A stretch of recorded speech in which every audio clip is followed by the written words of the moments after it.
All right, well, it's so good to have everyone here.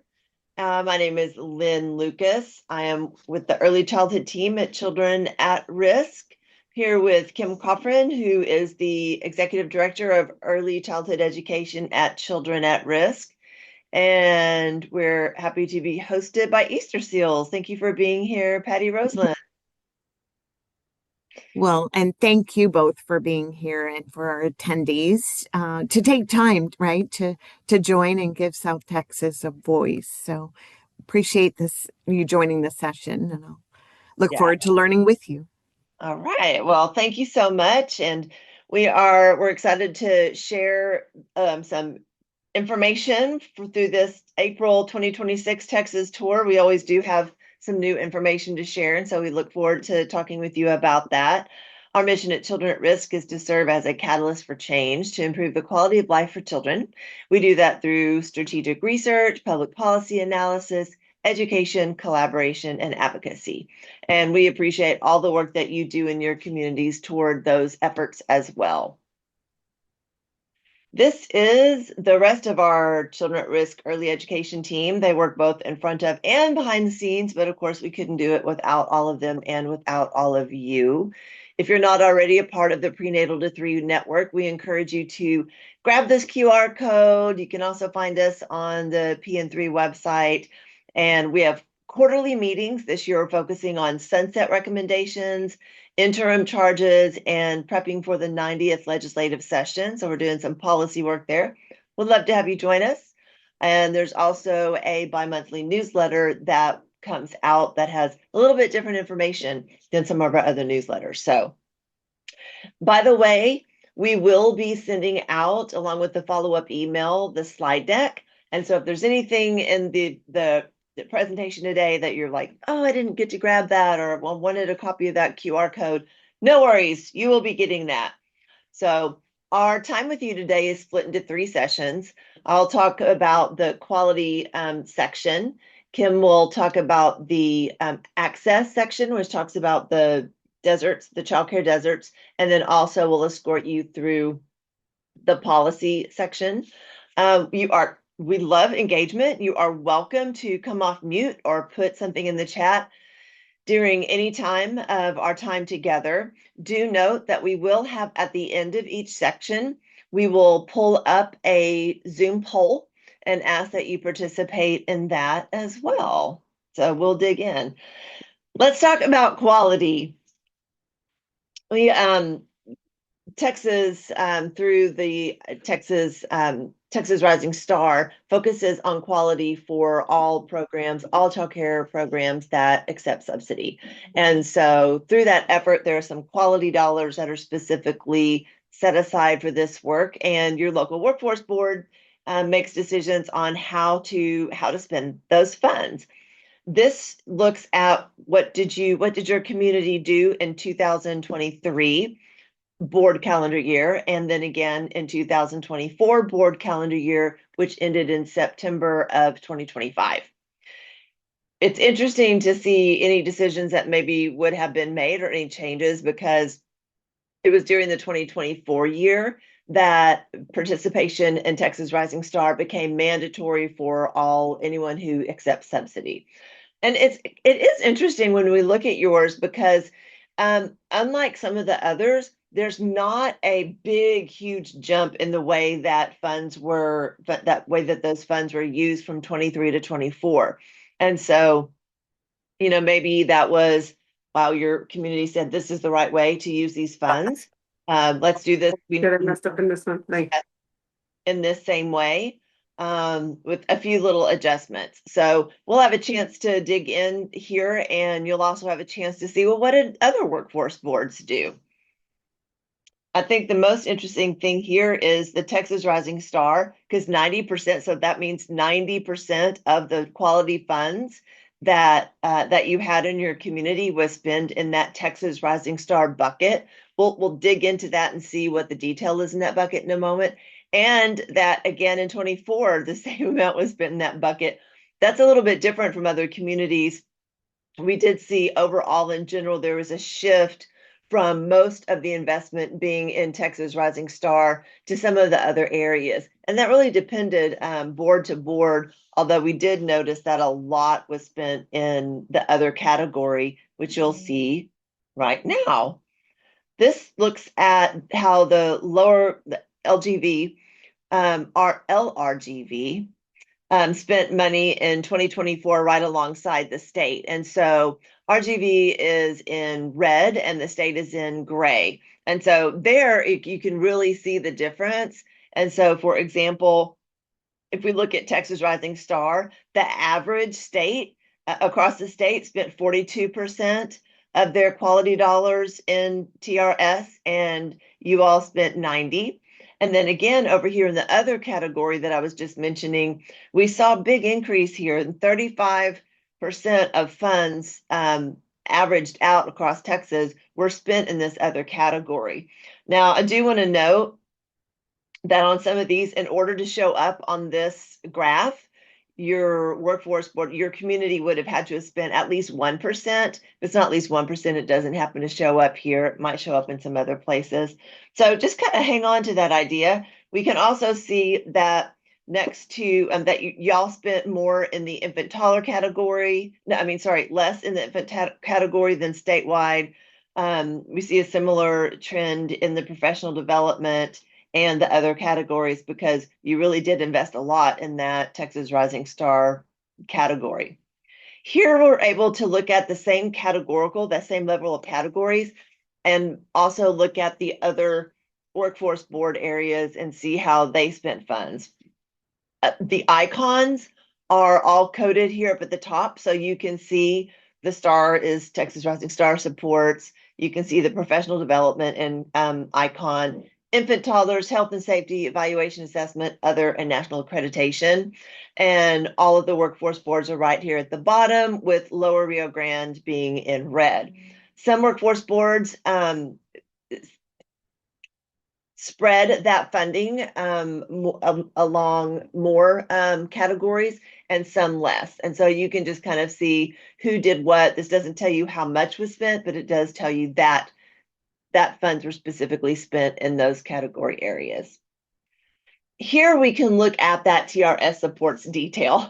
And so up here at the top, the subcategories include equipment, materials, and resources, curriculum, outdoor learning, additional funds toward TRS mentor salaries, family engagement, and TechPEDS SME, which stands for Texas Early Childhood Professional Development System Subject Matter Expert. So that is a mouthful, but essentially, since all of subsidy programs were mandated to come on to TRS, and TRS requires everybody to be a part of the TechPED system, which is a place where we're able to hold professional development hours, all the staff training hours and education. It shows a career pathway on there, as well as some other information for your center or home. And so additional support was needed to get everybody up to speed on that. We can see here that for your workforce board area, you spent that 90%. Well, it was divided between equipment, materials, and resources, curriculum, TRS mentor salaries, additional funds in that area, and then on that TechPEDS SME. And so that's a lot of support, a lot of money going to those kind of core support areas that are needed in order to be able to have new programs come on board, in particular. And then you can see what the other workforce boards look like across the rows there. Infants and toddlers, this was an area where there wasn't a lot spent in your particular area. You can see how the other workforce boards spent those dollars, if there were enough dollars spent for it to be reflected.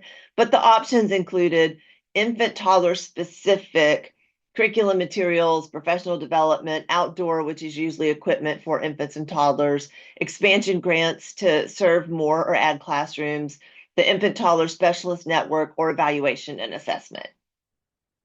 On to professional development.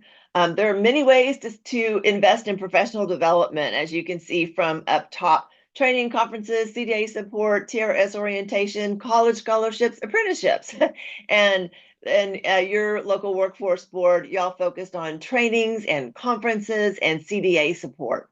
And so hopefully when you think about what you have personally experienced, either in your community or at your specific program, you are able to see, within these last couple, especially with professional development and TRS supports, that you see that being reflected, that there are those kinds of investments are being made, and you've either seen it or you've experienced it. Here's the other category, and we can see that Lower Rio Grande, you had some amount that was spent in the lower category. It didn't show up on the graph before just because it didn't equal 1% of the total, but there were some funds that were spent on these coins represent wage supplements. And so yours was wage supplements, and then this little icon above it represents childcare management systems. The handshakes, that's pre-K partnerships. So those are the three different ways that money could have been spent in this other category. And so, like I mentioned before, most of those funds were spent on wage supplements, and that could have been a bonus for reaching Texas Rising Star 2, 3, or 4. It could be for an individual reaching other educational qualifications and that sort of thing. So when we think about quality care, we're looking at the Texas Rising Star levels. And we can see the red is 2024. This is your local workforce board area. And the gray is 2023. So we're able to look at this and see what was the change between 23 in gray and 24 in red. Very quickly, you can see that there was an increase in the number of programs that were at all of these star levels.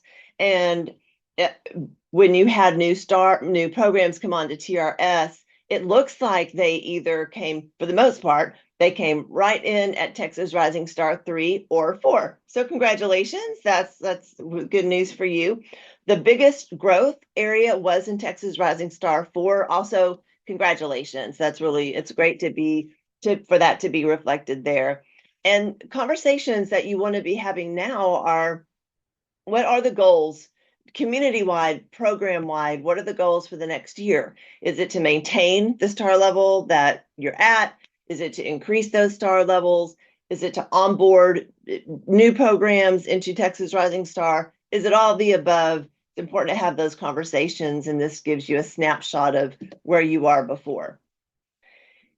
The Paving the Way to Quality report that we released not too long ago details an analysis of all this information. And so we encourage you to connect to this QR code to download or have access to that full report. You also have access through that to a pullout report. There's one that's specific to all 28 workforce boards. So you can look at yours. You can look at anybody else's in case you're curious on how somebody else spent their dollars and what their outcomes look like at this point. I encourage you to do that. So now we want to hear from you. What do you think about childcare quality in your community? I'm going to pull up a poll here and ask you to go ahead and complete this. It lists a few barriers to quality childcare, and we're curious, like, what do you think is the biggest barrier, and the second biggest barrier, et cetera, et cetera. So we'll give you a few moments to do that before we share the poll with everybody. And then while everyone is filling that out, I did drop the links to the full report and the local analysis in the chat. So everyone will have that. Thank you, Kim. Of course. I'm curious what some of your initial thoughts are about the quality portion of the information. Yeah, so I think the interesting thing for me, one of the big interesting things is just comparing last year to this year and how boards did or did not make changes. And neither one is right or wrong, just curious like how what the local communities need and how workforce boards are adjusting to those needs. So that part was interesting. overall, I think the biggest thing that's really interesting to me is the increase in other category across the state, specifically no understanding that is accounting for more wage supplements, bonuses, et cetera, as either um, educators are increasing their professional development education or programs are getting on the Texas Rising Star or whatever those bonuses are. So just that really increase. I think local boards are recognizing the need for compensation, and that is a tool that they can use to that. That's not the answer to that long term, and more needs to be done in that area, but that's just a very interesting way that I find that boards are trying to Yeah, find a solution. so true, so true. Oh, speaking of solutions, here are some barriers that maybe need some attention. We just have a few respondents, but it's a good little, hey, do you agree with this results or not? Um, it looks like 100% of the people who responded in this very official poll said salary and benefit levels are the number one barrier to quality. And so that's on trend with what we've seen in other communities so far. The next one up, it looks like it's a tie with it leaning a little bit more toward the quality level of applicants as being a barrier to quality care. The next one being, ooh, they are so close to licensing related issues. The third barrier, including things like turnover of representatives and access to information. And that's interesting because that one falls differently. I've noticed in each area, and so I think it just some of these things really do depend. And then the next thing has to do with quality and access to professional development. Maybe it's actually pretty close with overburdens with administrative work and paperwork. Um, so those are just some things to think about. I'm curious if anyone has any comments or questions that you'd like to ask or make about any of the quality information.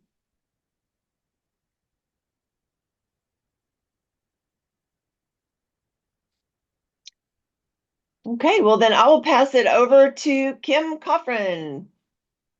All right, everybody, we're going to dig into deserts and see what we can learn.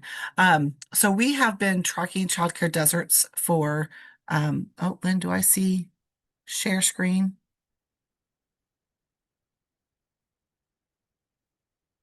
I don't think I can control screen. I can, yeah, thank you. Um, I got it now. Thank you. Um, we have been tracking childcare deserts since 2017. And during that time, which has now been 9 years, which is hard to believe, we have consistently tracked overall childcare deserts, subsidy, and Texas Rising Star deserts. We have added a fourth category this year, which is looking at chronic. So just kind of level set us. Childcare desert is a zip code where there's at least 30 children under the age of 6, where all available parents are working. And the demand is 3 times the number of children that there are available childcare seats. Um, so that's how we determine a desert. Then we narrow it down and look at our low income families. So these are same parameters, 30, 3 times the need. But it's looking at families that meet that 200% federal poverty line or below. And then we filter it one more time for childcare deserts around quality, which in Texas is our Texas Rising Star program. So we kind of get our scope gets a little bit more narrow as we look at those deserts. We've been tracking those deserts for 9 years. That's what we consistently have done. The fourth element that we added this year was looking at chronic childcare deserts, and that's looking at all three of those levels and which deserts, which zip codes have been deserts for 3 or more years. And so when we think about a child's life in that 0 to 5 span, 3 years of that chunk of that is a chunk of that time, right? So when we think about their opportunities to get high quality education to prepare them for kindergarten and later academic success, as well as a family's opportunity to find work and have economic stability. And we know childcare is a vital piece of that work. And so we really wanted to say, okay, where are, we count deserts every year. Great. Good information. But really is where are those communities that really are struggling? This is a consistent issue that we want to dig in a little bit more, not only for us at the state, but for you at the local level. So when we dig in and look at So we're going to start with our overall deserts, and that broadest look of the definition. We have about 995,000 seats across the state of childcare. That's about 3,000 seats higher than what it was a year ago, which is good. We had 420 deserts last year. This year we have a 413. Also good. In the lower Rio Grande Valley, we have about 31,000 seats in the region, and that's up about 1,000 seats than it was the year before.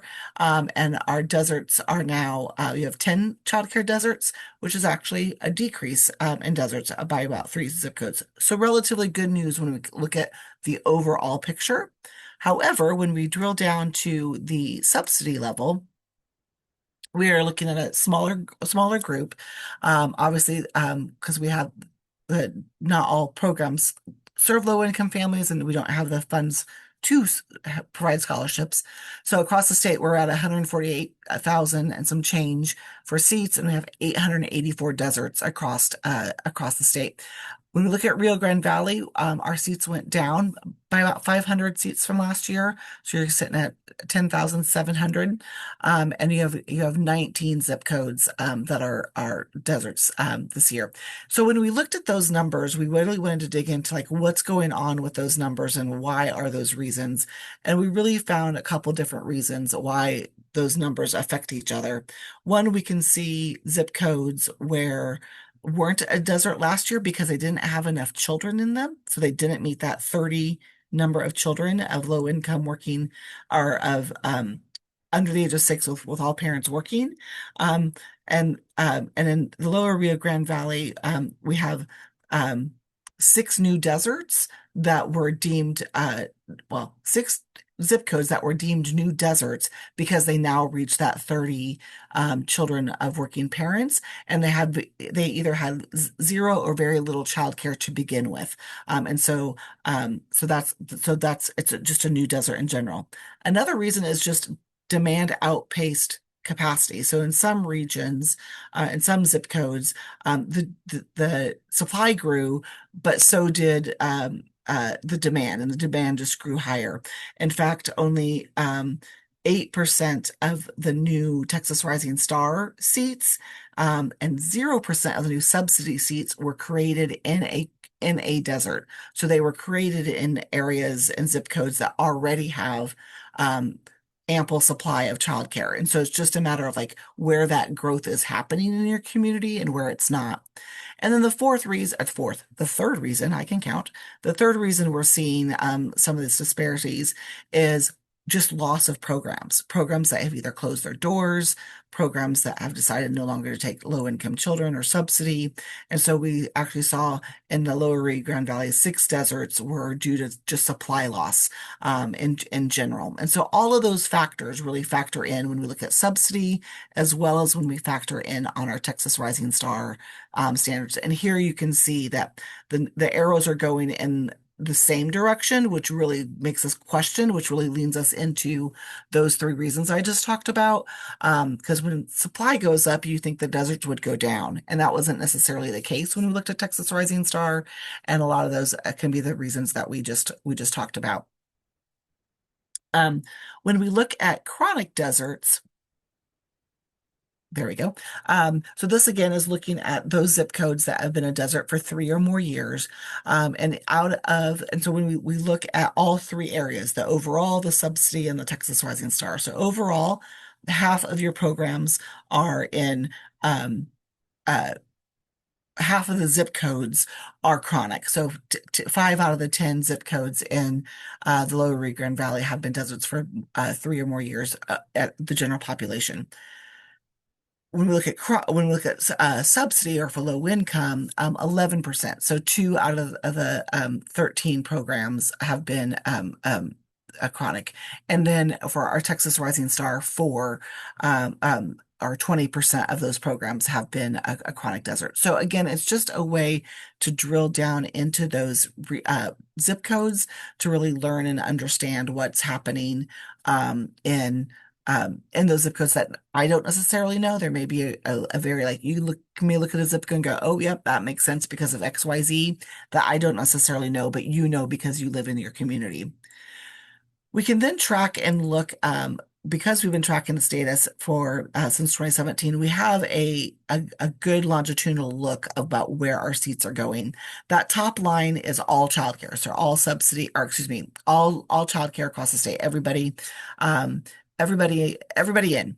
And so you can see that dip in 2021 is when we were all in the middle of COVID.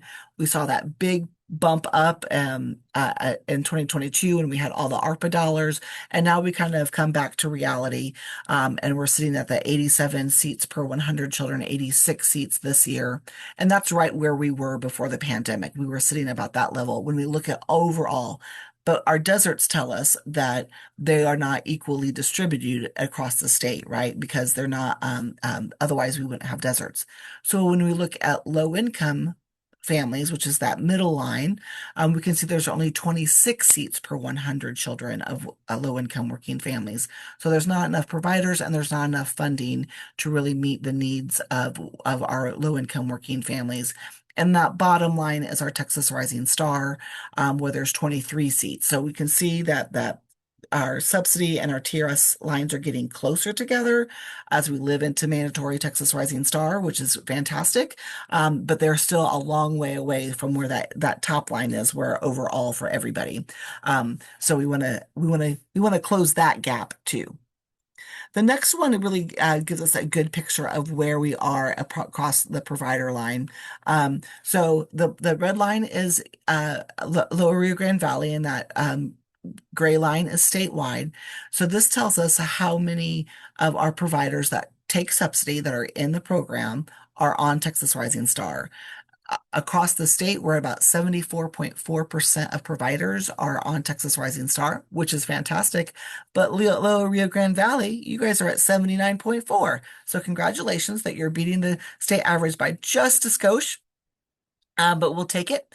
And then same thing with that, then translate to the number of children that are being served. And this is what gets us all really excited, is that you are also beating the state average by just a skosh. You guys are serving 83% of the kiddos that are receiving scholarships in that 0 to 5 space, are in a high quality Texas Rising Star program. State average, we're at 82%. And again, so we're inching the way in the right direction, that more children and families are having the benefits of childcare, and high quality childcare. We've also been tracking our family childcare homes. As you guys know, they are a vital part of our ecosystem in the early childhood space. They are a provider that many parents like and prefer, especially when looking at infant and toddler care. It's also, we know that they are typically, when families want to carry on the language of home, family child care providers are more often able to meet that need. And we also know that they are more popular when families need non-traditional hours, with those hours outside of that 7 to 7 or 6:30 to 6:30 time frame that most childcare centers are open, that when families need early in the morning or late at night or evenings or weekends.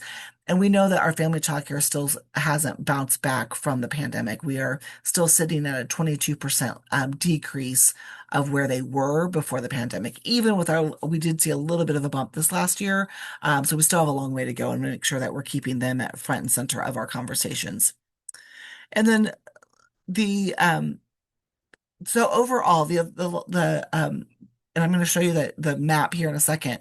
But when we think about our low income children in that 0 to 5 space, knowing that we rely on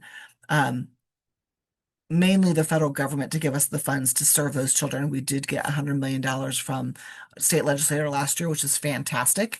We're still only serving about 26% of the kiddos in need. 1 in 4 low-income children under the age of 5, or 5 and under, with working parents, receive subsidies for childcare. We know that's not enough. We need more money to serve more kids. We know families need more choices, and that funding is really reliant on that piece. So Lynn, if you will stop sharing your screen, and I'm going to share mine. maybe if I get the right one up. Yep. Oh, there's my share button. Okay. I want to show you the map because we added a couple features this year that I want to make sure you're aware of. Um, so, whoops.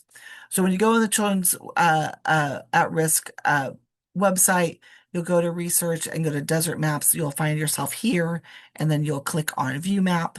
Um, and well, look at that, just popping up so fast. It usually takes a second. So it must be feeling frisky this afternoon. So this is our interactive map. One of the new features is we've added this box over here to the right that says the number of chronic childcare deserts. So overall, this is statewide data at this point. 263 of our deserts are chronic deserts compared out of the 413 overall. So we know that's a big chunk.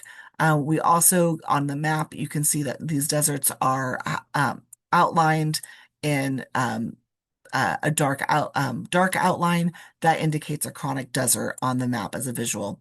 You can also click on a desert. I was trying to, there we go. Make sure, see if I can zoom in. We can click on a desert over here. You can click on a desert and see a zip code, see the zip code, see the number of children of color, what level of desert it is, how many pre-K seats, Head Start seats, and this is not a chronic desert. And if it was chronic, it was a chronic desert. So you can drill in that way. You can also, let me zoom back out and slide it back down. You can also over here on the left toggle out of this teal button, and the chronic desert zip codes goes away. So you can just look at our regular deserts if that's what you prefer. You also have this toggle that you can do that highlights our Texas Rising Star 4 programs. You can then also add 3 and 2.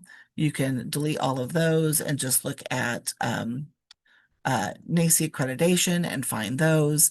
You can also then go back to 4-star. You can also then look at where the programs that accept have CSEFP, which is our child adult food program, etc. You can restrict programs that have acceptancy or not. So you can toggle depending on how you want to look. I'm going to go back up and go back to the regular view. Because here you can choose your workforce board area. And I'm going to do Lower Rio Grande Valley.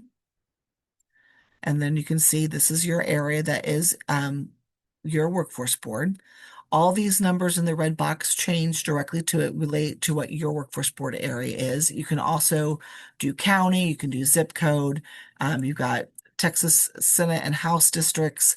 We have some city council information and school district in there, information in there. And then over here, you can click on subsidy and look for just low income numbers. And you can look at Texas Rising Star and see where that number is at as well. The other thing you can do is you can go back up here and click on the overtime button, and you can see the longitudinal look of your area. And then on this button, you can actually you can download the data. So if you want to do a deep dive into a zip code, a county, etc., you can filter on the left and then download that data as appropriate. So hopefully that just gives you a little bit of insight into on this website, we look at just NACE accreditation is what we have tracked for those 10 years, recognizing that I know there's NAC and others, but right now that we are just tracking NACE accreditation. That's a good question to bring up. Sorry, completely lost my train of thought there, but thank you for that question. Uh, and part of that is also NACE's information is a lot easier to get than NAC's. We have looked into getting NAC accreditation before, and NACE's got it, and I need to look again. It's been a minute since I've looked, but we can pull that information from NACE from their database, where we haven't been in the past been able to get that from NAC. So we'd love to include that if that has changed. Good questions. All right. Any other questions around um, deserts? Lynn just populated a poll for you. This is really looking at the barriers of the biggest barriers of access and ranking those.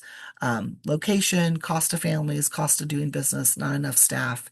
What's bubbling up in your community?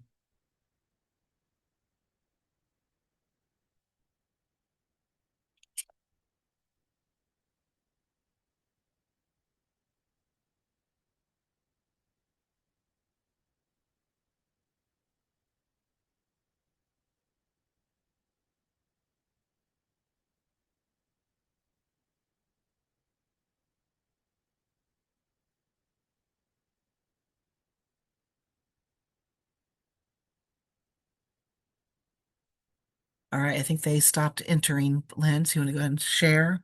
So, not enough staff. Well, first of all, cost of families is your number one, right? When you add the number of number ones and number twos together, their ability to afford childcare. That's exactly right. Affordability is a huge barrier. And number two is no surprise that it is not enough staff. As well, which is directly related to cost of doing business.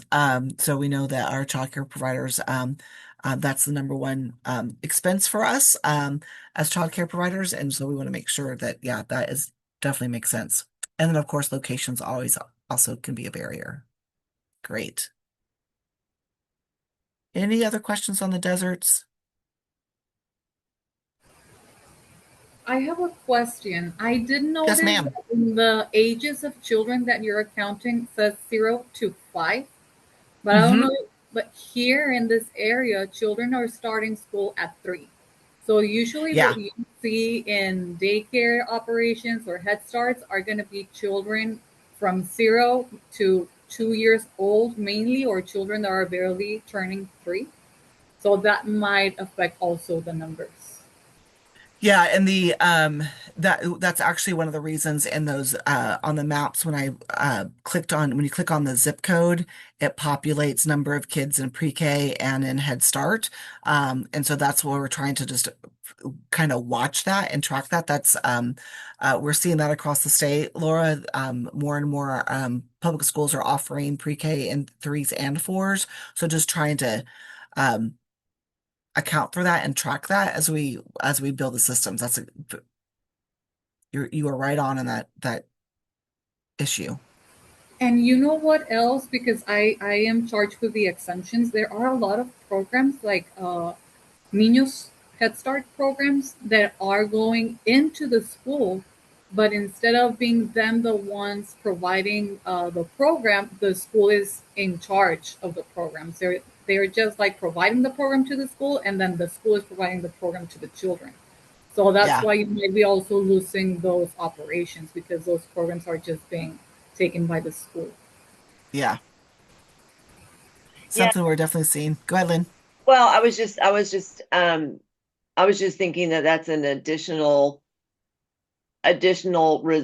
reason that the Texas Rising Star, like those child numbers, could be less. Yeah. Exactly. Yep. Yeah. That makes Very good. Thank you for that. Appreciate your insight there.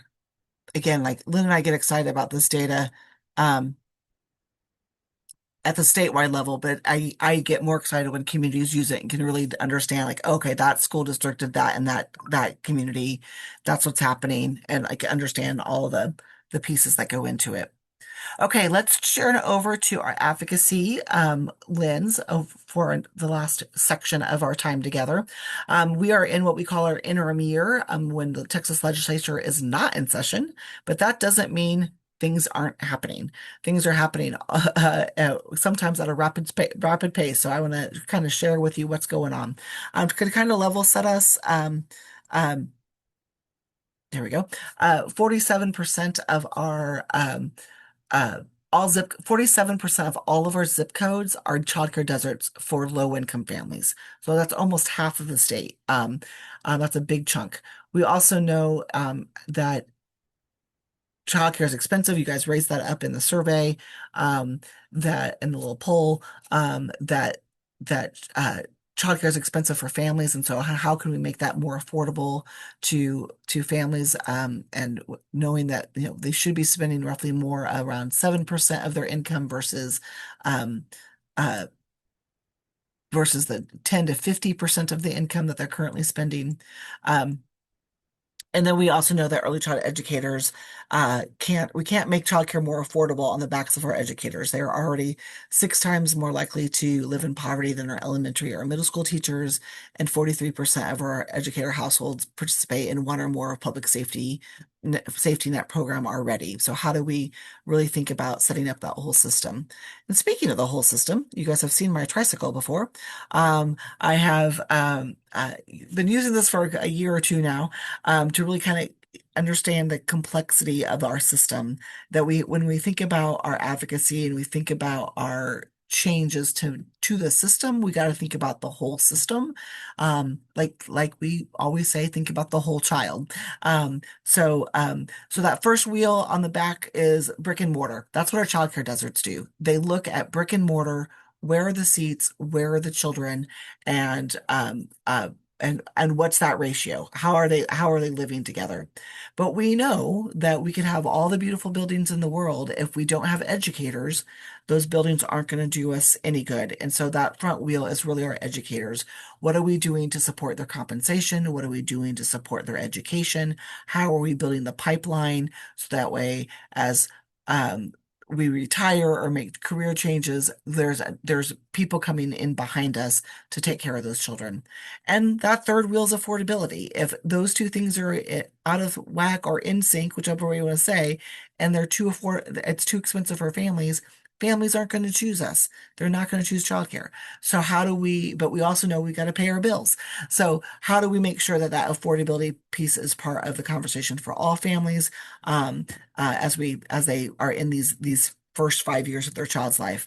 The rules and regs are what I have labeled it as our framework.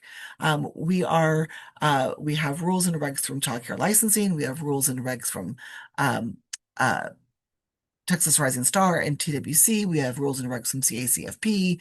If we have partnerships with pre-K, we have rules and regs from the ISD and TEA. And so when those are in sync, how do we make them more aligned? That's what we're really trying to get at. That will make our tricycle stronger and really make that ecosystem of early childhood stronger. We know that funding is a piece of that, or is a vital piece of that, and that's hence why they're the pedals, because we can either go forward or stop if we don't have the funding to really support the programs and support families, for scholarships and other ways to make it more affordable. And so we really have to think about that whole system. And then we're in the driver's seat. We are the ones that are really can really make that difference and steer the direction we choose. We know. So what does that tricycle look like in Texas? In Texas, we are across 6 different state agencies. We have Health and Human Services, which obviously houses our Child Care Regulations Division, which gives us all permits to operate. It also houses ECI, our Early Childhood Intervention, which is vital for our children with special needs. We also deal with Department of Family Protective Services. They are the ones that house our child abuse and neglect intake. They have foster care. Department of State Health Services, they have maternal child health, but they also have our immunization trackers to make sure our kids have the vaccines that they need. Um, then, if you decide to take children with low-income children and scholarships through TWC, you now have a contract with your local workforce boards for the child care services for scholarships in Texas Rising Star. If you take the child adult food program, because you've got a good population of low income children, you're working with the Department of Ag. And then if you have a partnership with your public school, you are then dealing with TEA and the public school, and your region service centers. So it is alphabet soup, and there is a lot of going on. And that's when we really think about those rules and regs. How are they aligned or not aligned can really make a difference, not only for childcare owners and operators and ISDs and Head Starts, but for children and families, how they can really how can we make their system better? So with all of that, two things happened last session.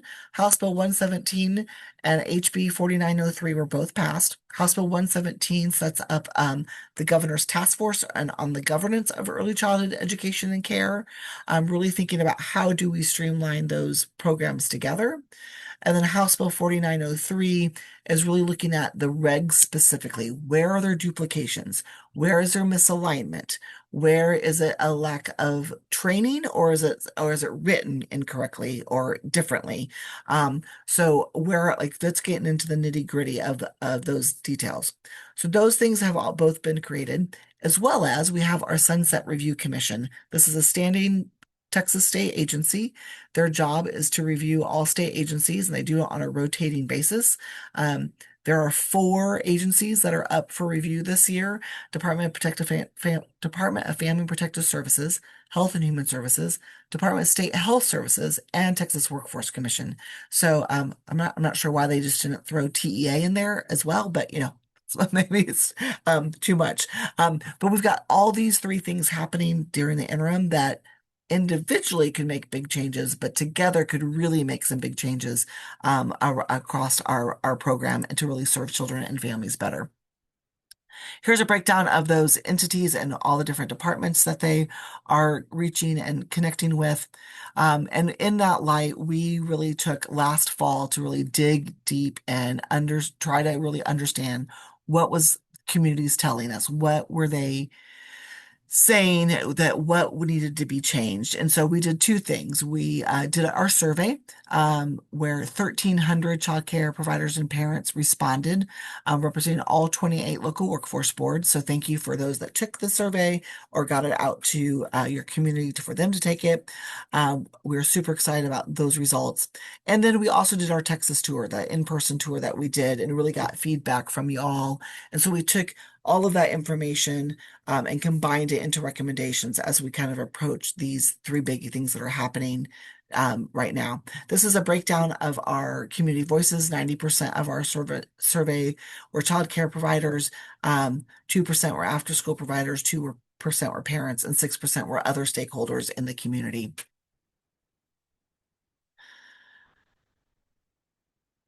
There we go. So we have, I just switched my screens on this end. Hang on, let me get back so I can make sure I get my notes correctly. Thank you for your patience here. Okay. There we go. So with that, with all the survey and with all the Texas Tour information, we did all the analysis and really broke down it into 6 main buckets of recommendations. So the first 2, one was governance and system-wide coordination, and the other one was efficiency. One of the things we heard routinely from providers in the survey and at the tour was that rules consistently change. One licensing rep will interpret the rules one way and another will do a different way. We heard about the differences between public school and childcare centers and what they're allowed or not allowed to do. And we really wanted a more coordinated regulatory structure to as well as agency and cross-agency training to really build those standards. So we really are looking at how do we have an entity identify a person identity or agency to really have that decision-making authority across all programs, thinking about that whole child. How can we develop those more efficiencies across the board? Speaking of efficiencies, one of the other recommendations was really looking at how do we improve efficiencies across workforce board areas and to better align resources with today's population, community needs, economic realities. Our workforce boards were developed 30 years ago. Are they still, is the geographic regions made up efficiently or not? And really have, how can we deep dive into that structure? The next one area is looking at application and access streamlining. This is really thinking about the parent's perspective and provider's perspective.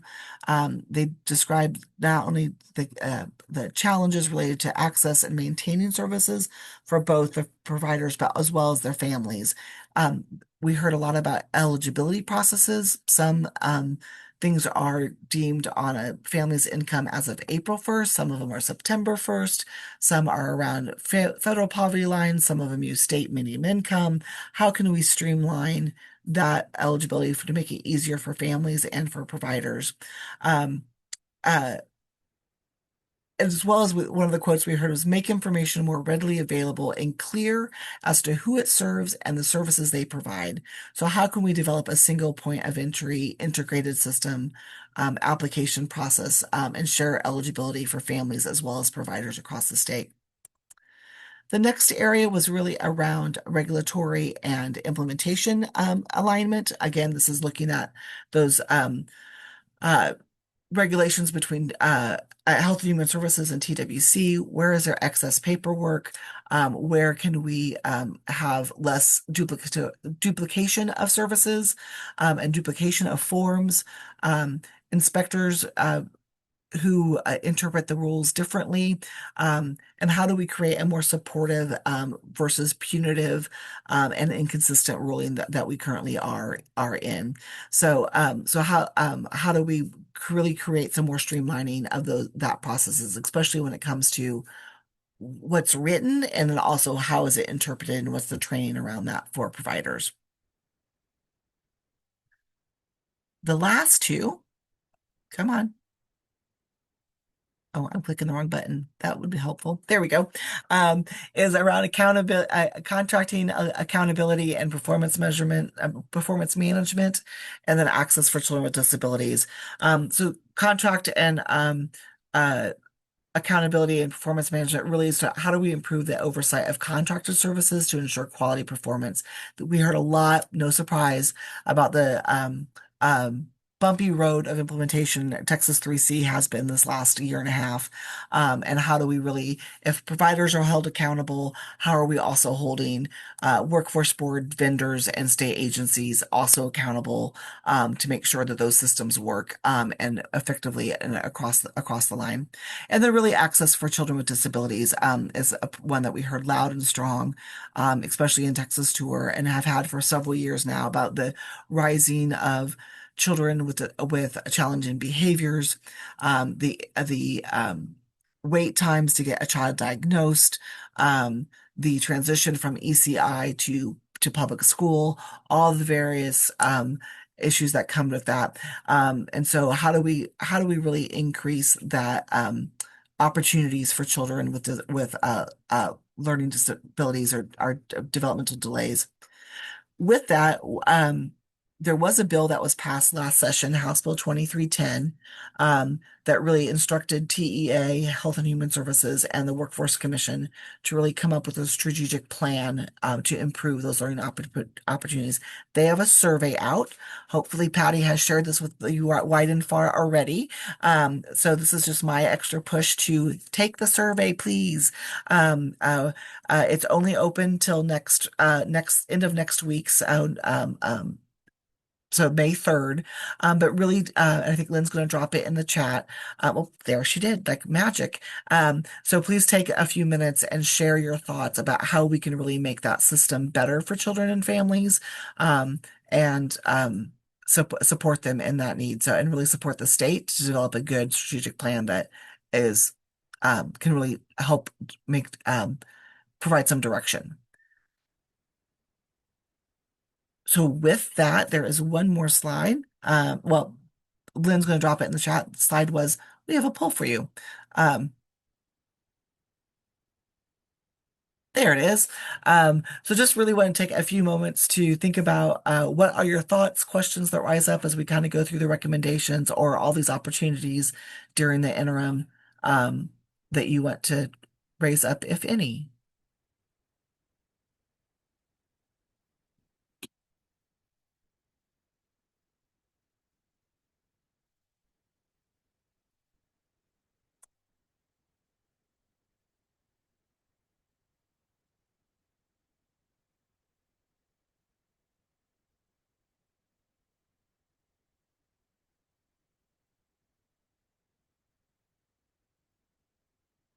Any thoughts, comments, questions?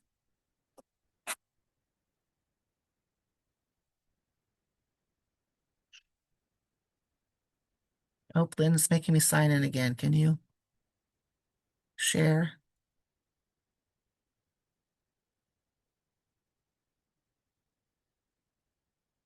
She's got, you're on mute, Lynn. There's not there's not anything answered. Okay. Like Okay. there's not. Yeah. Okay. Hi, this is Veronica with South Texas College. I was going to type, but I Hey, took too Veronica. long typing. Sorry. That's okay. So it's on me. Just But no, just some comments. Thank you so much for this information and the data. I'm so glad that we have you folks to, get this all together and present, and we can go to your website and delve deeper.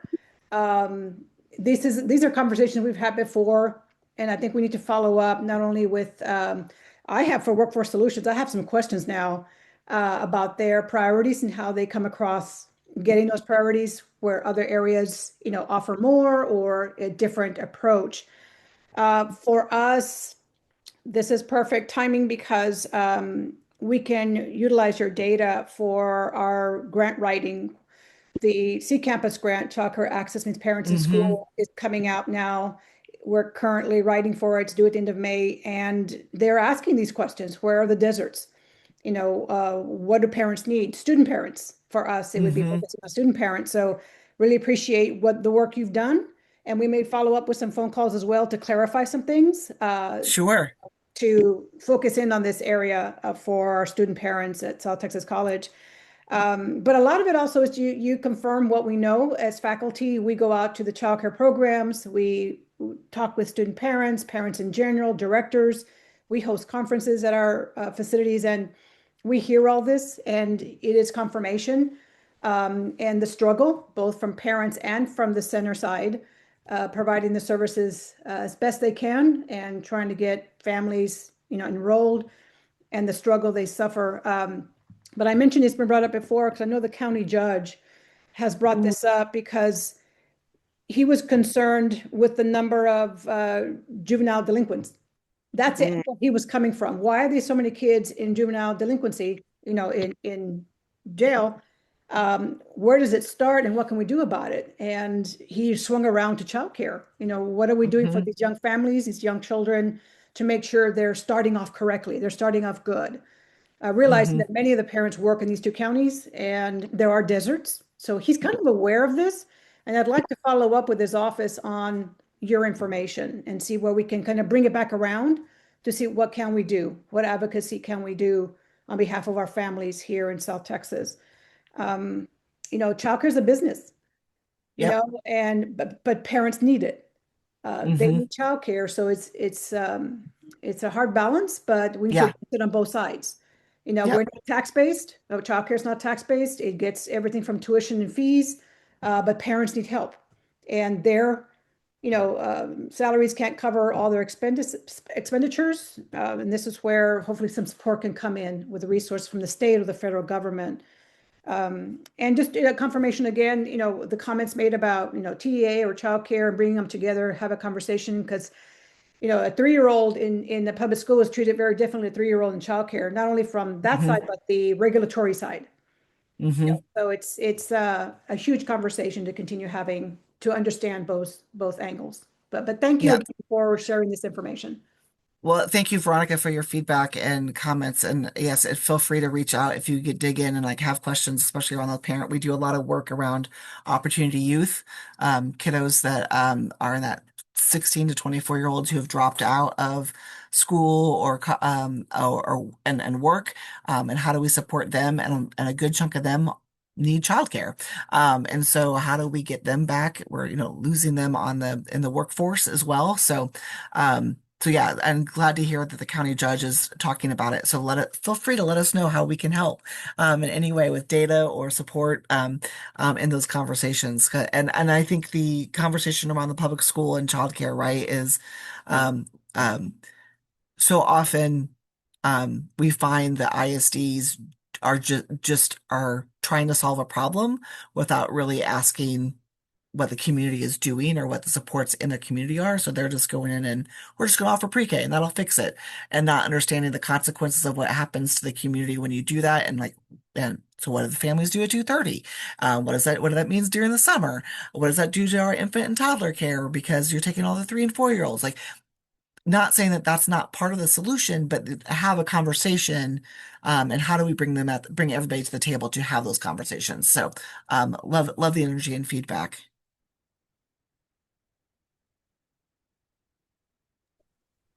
I guess just to piggyback on that and that collaboration and integrated of systems, right? How schools impact childcare, it impacts the workforce. And I think, as Veronica kind of talked about the judge, it not only goes to juvenile problems, but also let's keep it focused on the workforce. And it Hmm. seems schools have days off or want to change the schedule.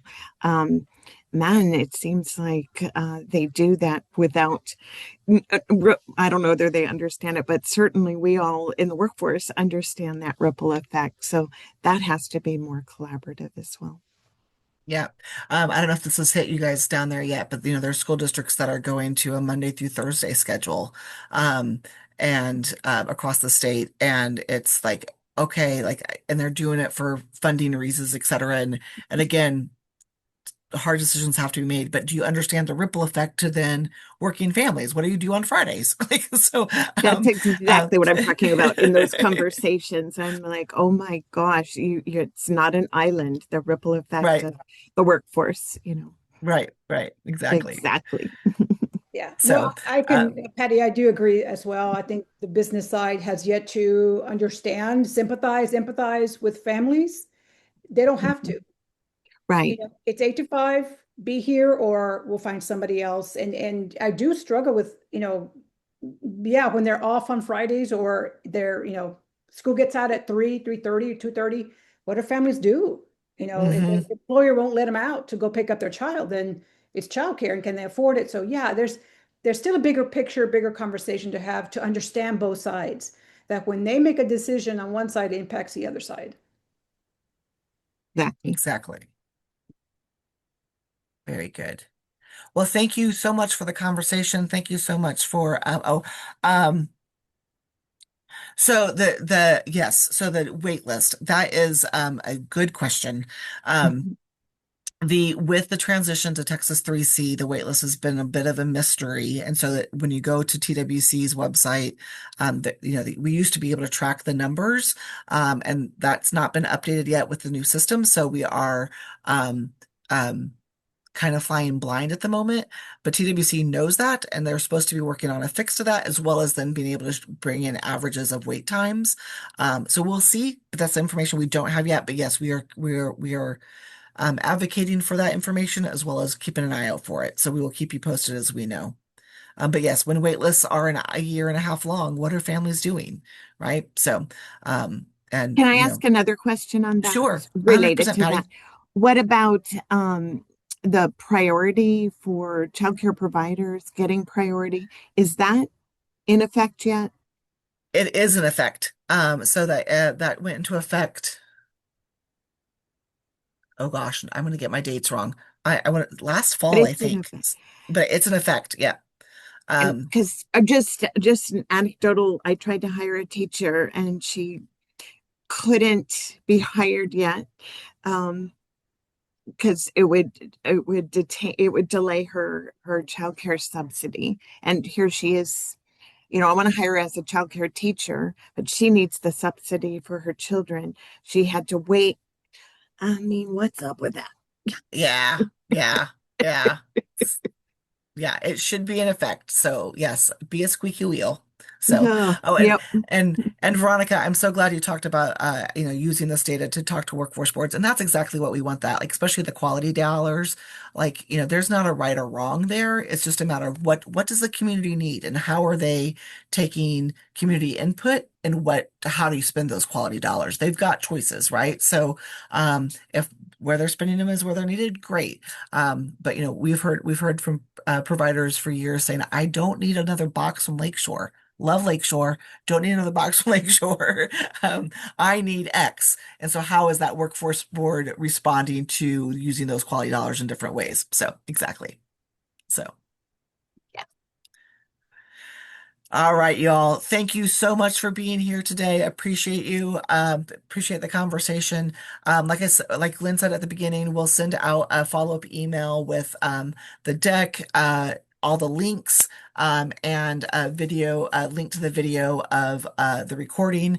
Everyone who registered, there was about 30 people that registered, Patty. So everyone that will registered will get the information. So if they want to able to get here today, they'll be able to get it. But feel free to share.